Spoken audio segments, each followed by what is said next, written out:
कहते हैं कि गिरना मंजिल तक पहुंचने की पहली सीढ़ी है, लेकिन गिरे हुए नेताओं का गिरना समाज का शर्मनाक आईना है। गिरा हुआ नेता सिर्फ इंसानियत नहीं गिराता, जनता के विश्वास को भी गिरा देता है।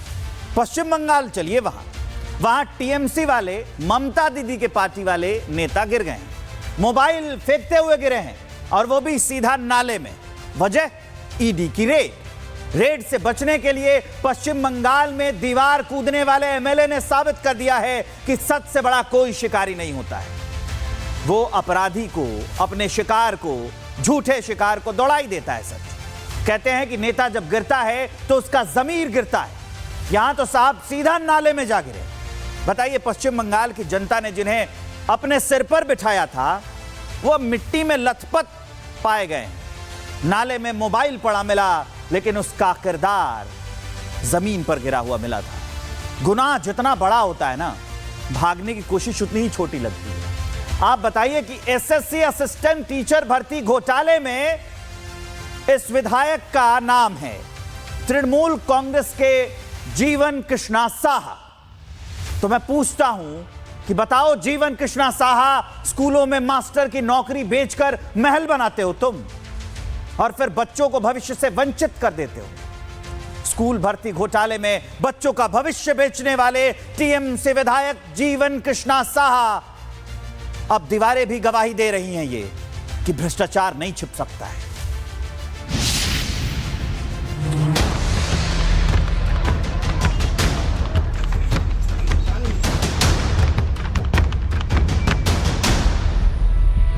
अगर ईडी आए तो सबसे पहले मोबाइल को बाहर फेंक देना चाहिए।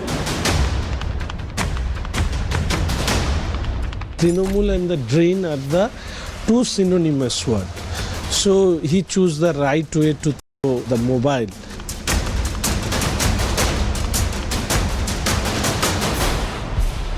पश्चिम बंगाल के एसएससी असिस्टेंट टीचर भर्ती घोटाले में ईडी ने ममता दीदी के विधायक के घर पर छापा मारा तो फिल्मी सीन बन गया। मुर्शिदाबाद के बुरवान विधानसभा सीट से टीएमसी विधायक जीवन कृष्ण साहा अधिकारियों को देखकर एक मंजिल से दीवार फांदकर कूद गए। अंग अंग हिल गया, हड्डियां तक कांप गईं, लेकिन ममता दीदी के भ्रष्टाचारी विधायक धर लिए गए। एसएससी असिस्टेंट टीचर भर्ती घोटाले में जो हुआ, उसकी टीएमसी विधायक जीवन कृष्ण साहा ने कल्पना तक नहीं की। ईडी की रेड पड़ी तो विधायक साहब की हरकतें देखिए। डर घबराहट में छत से फांदकर जो शरीर का कचूमर बनवाया, वो चेहरे पर दिखाई दे रहा है। दरअसल सुबह का वक्त था और ईडी की टीम टीएमसी विधायक के दरवाजे पर दस्तक देती है। साहा को ईडी की रेड की खबर पहले ही लग गई थी। बस अधिकारियों को देखकर विधायक जीवन कृष्ण साहा पहली मंजिल से कूदकर भागने की फिराक में लग जाते हैं और ईडी ने मौके पर ही उन्हें धर दबोचा। लेकिन विधायक बड़े मास्टरमाइंड निकले। सबूत मिटाने के लिए अपने मोबाइल फोन को पास के ड्रेनेज में फेंक दिया। हैरानी की बात तो ये कि वही मोबाइल है जिसमें एसएससी घोटाले में वो काले राज छिपे हुए हैं जो बंगाल की सियासत को हिला सकते हैं। ईडी ने फोन रिकवर किया और अब उसे फॉरेंसिक जांच के लिए भेजा जा रहा है। कहा गया कि इस फोन में वो नाम, मैसेज और वो ऑडियो क्लिप्स मिल सकती हैं जो भर्ती घोटाले का पूरा काला चिट्ठा खोल देंगे। अब पश्चिम बंगाल में भ्रष्टाचार की दीवारें दरक रहे हैं और ममता बनर्जी के सबसे करीबी विधायक खुद शिकंजे में है। एसएससी भर्ती घोटाले में पहले ही कई टीएमसी नेता, अफसर और एजेंट्स जांच के घेरे में हैं। पार्थ चटर्जी जेल में है। करोड़ों की संपत्ति जब्त हो चुकी है, तो टीएमसी खेमे में हलचल मची हुई है। ये सारे भ्रष्टाचारी हैं। ये सारे लोग आम लोगों को भड़का के, गुमराह करके ये करोड़ों की तादाद में पैसे की, धन की मालिक बन चुके हैं। और ये बंगाल में कोई नई बात नहीं है। ज़्यादातर तृणमूल के नेता और नेत्री इस तरीके की गोरोख धंधा करते हुए अपने पैसा कमाया, खुद को धनवान और पूंजीपति बनाई है। ED should expose the marks of this kind of MLAs who were directly involved in the corruption, and it's my personal opinion that without the consent of the Chief Minister Mamata Banerjee, they don't have the guts to do all these things. ED ने इससे पहले पश्चिम बंगाल के पूर्व शिक्षा मंत्री पार्थ चटर्जी, उनके सहयोगी Arpita Mukherjee, TMC विधायक और पश्चिम बंगाल प्राथमिक शिक्षा बोर्ड के पूर्व अध्यक्ष माणिक भट्टाचार्य के खिलाफ कुछ अन्य लोगों को भी इस मामले में गिरफ्तार किया था। गिरफ्तारी के बाद चटर्जी को टीएमसी ने निलंबित कर दिया। इस मामले में अब तक ईडी 4 चार्जशीट दाखिल कर चुकी है। करीब 1 साल पहले भी सीबीआई ने जब इस मामले में रेड की तो विधायक जीवन कृष्ण साहा ने अपने 2 मोबाइल फोन घर की खिड़की के पास के तालाब में फेंक दिए थे। सीबीआई ने पंप से तालाब का पानी निकालकर मोबाइल बरामद किए। कभी शिक्षा के नाम पर लोगों से वसूली तो कभी नौकरी दिलाने के नाम पर करोड़ों की उगाही। अब सबकी परतें खुल रही हैं और ममता दीदी पर कई सवाल खड़े हो रहे हैं। बंगाल की जनता पूछ रही है, अगर बेगुनाह हैं तो साहा भागे क्यों? क्या यही है ममता राज का असली चेहरा? विधायक कृष्ण साहा खोलेंगे और बड़े राज? क्या फोन में है असली मास्टरमाइंड के सबूत? क्या ममता दीदी को घोटाले की पूरी जानकारी थी? युवाओं की नौकरियों के साथ आखिर खिलवाड़ क्यों किया जा रहा है? सवाल तो कई सारे हैं। कौन फंसेगा? सवाल यह भी है कि कौन बचेगा, क्योंकि जब भ्रष्टाचार के खिलाफ नई दिल्ली से लेकर कोलकाता तक एक संदेश दिया गया और ये कोई मामूली रेड नहीं, ये कानून का शिकंजा है जो अब उन गर्दनों पर कस रहा है जो खुद को कानून के ऊपर समझते हैं। और ये एक गिरफ्तारी नहीं, ये टीएमसी के भ्रष्टाचार की परतें खुलने की शुरुआत है। ईडी की इस कार्रवाई ने साबित कर दिया, घोटाला चाहे जितना बड़ा हो, बचकर कोई नहीं जाएगा। कहते हैं कि गिरना मंजिल तक पहुंचने की पहली सीढ़ी है, लेकिन गिरे हुए नेताओं का गिरना समाज का शर्मनाक आईना है। गिरा हुआ नेता सिर्फ इंसानियत नहीं गिराता, जनता के विश्वास को भी गिरा देता है। पश्चिम बंगाल चलिए, वहां टीएमसी वाले, ममता दीदी के पार्टी वाले नेता गिर गए हैं। मोबाइल फेंकते हुए गिरे हैं और वो भी सीधा नाले में। वजह ईडी की रेड से बचने के लिए पश्चिम बंगाल में दीवार कूदने वाले एमएलए ने साबित कर दिया है कि सच से बड़ा कोई शिकारी नहीं होता है। वो अपराधी को, अपने शिकार को, झूठे शिकार को दौड़ा ही देता है सच। कहते हैं कि नेता जब गिरता है तो उसका जमीर गिरता है। यहां तो साहब सीधा नाले में जा गिरे। बताइए, पश्चिम बंगाल की जनता ने जिन्हें अपने सिर पर बिठाया था वो मिट्टी में लथपथ पाए गए। नाले में मोबाइल पड़ा मिला, लेकिन उसका किरदार जमीन पर गिरा हुआ मिला था। गुनाह जितना बड़ा होता है ना, भागने की कोशिश उतनी ही छोटी लगती है। आप बताइए कि एसएससी असिस्टेंट टीचर भर्ती घोटाले में इस विधायक का नाम है तृणमूल कांग्रेस के जीवन कृष्णा साहा। तो मैं पूछता हूं कि बताओ, जीवन कृष्णा साहा, स्कूलों में मास्टर की नौकरी बेचकर महल बनाते हो तुम और फिर बच्चों को भविष्य से वंचित कर देते हो।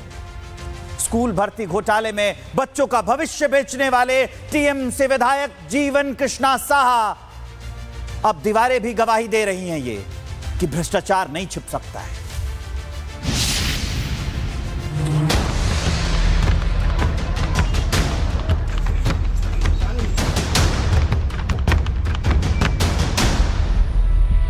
अगर ईडी आए तो सबसे पहले मोबाइल को बाहर फेंक देना चाहिए। Trinamool and the drain are the two synonymous words. So he chose the right way to throw the mobile.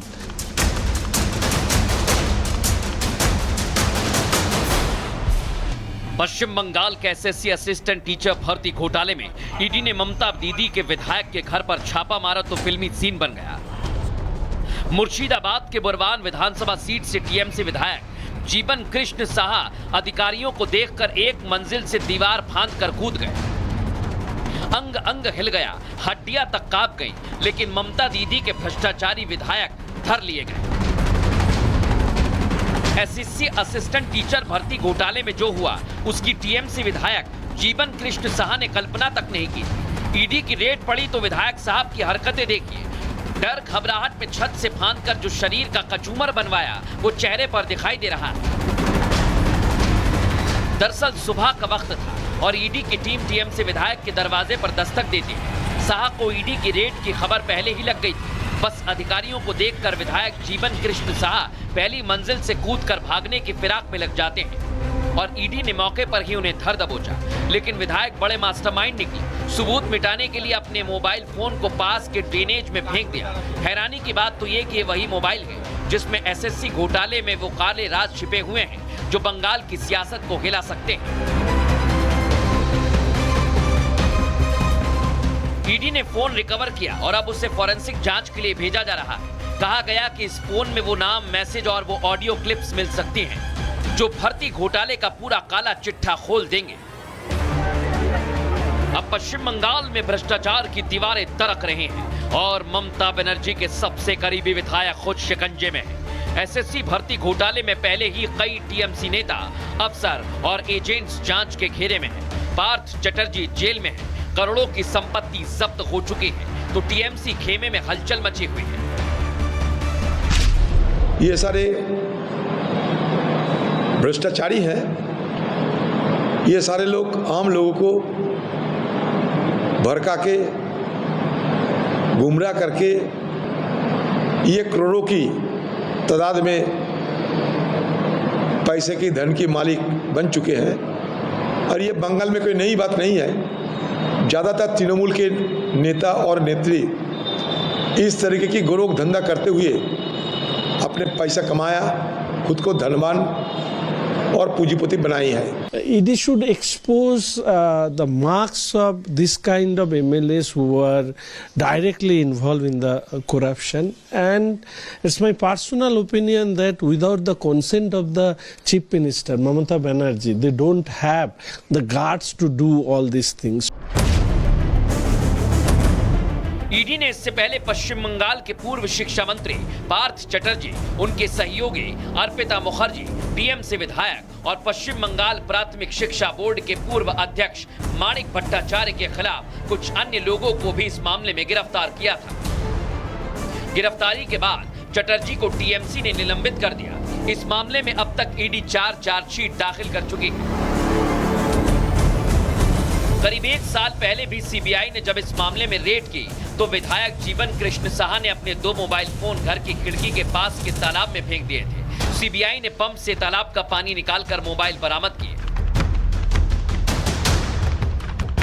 कभी शिक्षा के नाम पर लोगों से वसूली तो कभी नौकरी दिलाने के नाम पर करोड़ों की उगाही। अब सबकी परतें खुल रही हैं और ममता दीदी पर कई सवाल खड़े हो रहे हैं। बंगाल की जनता पूछ रही है, अगर बेगुनाह हैं तो साहा भागे क्यों? क्या यही है ममता राज का असली चेहरा? विधायक कृष्ण साहा खोलेंगे और बड़े राज? क्या फोन में है असली मास्टरमाइंड के सबूत? क्या ममता दीदी को घोटाले की पूरी जानकारी थी? युवाओं की नौकरियों के साथ आखिर खिलवाड़ क्यों किया जा रहा है? सवाल तो कई सारे हैं। कौन फंसेगा? सवाल यह भी है कि कौन बचेगा, क्योंकि जब भ्रष्टाचार के खिलाफ नई दिल्ली से लेकर कोलकाता तक एक संदेश दिया गया और ये कोई मामूली रेड नहीं, ये कानून का शिकंजा है जो अब उन गर्दनों पर कस रहा है जो खुद को कानून के ऊपर समझते हैं। और ये एक गिरफ्तारी नहीं, ये टीएमसी के भ्रष्टाचार की परतें खुलने की शुरुआत है। ईडी की इस कार्रवाई ने साबित कर दिया, घोटाला चाहे जितना बड़ा हो, बचकर कोई नहीं जाएगा।